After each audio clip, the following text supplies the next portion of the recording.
നമ്മൾ കഴിഞ്ഞ വീഡിയോസിലൊക്കെ പറഞ്ഞ പോലെ തന്നെ ഗോൾഡിൻ്റെ ട്രേഡിങ്ങായിട്ട് ബന്ധപ്പെട്ടിട്ട് ഇറാൻ അമേരിക്ക യുദ്ധം നടന്നുകൊണ്ടിരിക്കുന്ന സാഹചര്യത്തിൽ നിലവിൽ ഗോൾഡിൻ്റെ സ്ട്രാറ്റജീസ് ഒന്നും തന്നെ വർക്ക് ചെയ്യുന്നില്ല.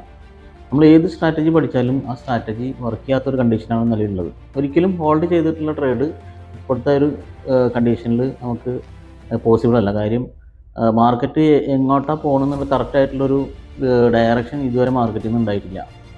നേരെ മറിച്ച് ക്രൂഡ് ഓയിലിൻ്റെ വിലയും അതേപോലെ തന്നെ ഗോൾഡിൻ്റെ വിലയും ഭയങ്കരമായിട്ട് ഫ്ലക്ച്വേഷൻ നടന്നുകൊണ്ടിരിക്കുന്നത്.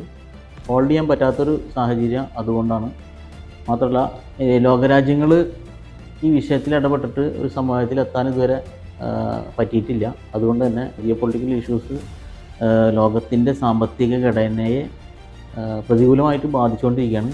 നിലവിൽ നമുക്കൊക്കെ അറിയാം, ഗ്യാസിൻ്റെ ലഭ്യതക്കുറവ്, അതുപോലെ തന്നെ പെട്രോളിൻ്റെ ലഭ്യതക്കുറവൊക്കെ അപ്പോൾ ഇനി വരും ദിവസങ്ങളിൽ നമുക്കൊക്കെ അനുഭവിക്കാൻ പോവുകയാണ്.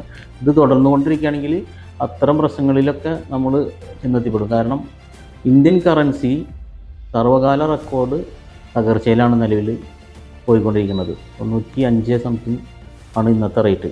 അതുകൊണ്ട് തന്നെ സാമ്പത്തിക മേഖലയിൽ വിലക്കയറ്റത്തിന് വളരെയധികം സാധ്യത കൂടുതലാണ്. ഗോൾഡിൽ ട്രേഡ് ചെയ്യുകയാണെങ്കിൽ ഹോൾഡ് ചെയ്യുന്ന ഒരു സംവിധാനം ഒഴിവാക്കിയിട്ട് സ്കാൽപ്പിങ്ങിലോട്ട് മാറുക. ബൈ ആണെങ്കിലും സെല്ലാണെങ്കിലും പെട്ടെന്ന് ആ ട്രേഡ് ക്ലോസ് ചെയ്യുന്ന രീതിയിൽ ട്രേഡ് ചെയ്യുകയാണെങ്കിൽ നമുക്കൊരു പരിധി വരെ ഗോൾഡിൽ നിന്ന് ചെറിയ രീതിയിൽ പ്രോഫിറ്റ് എടുത്ത് മാറാൻ പറ്റും.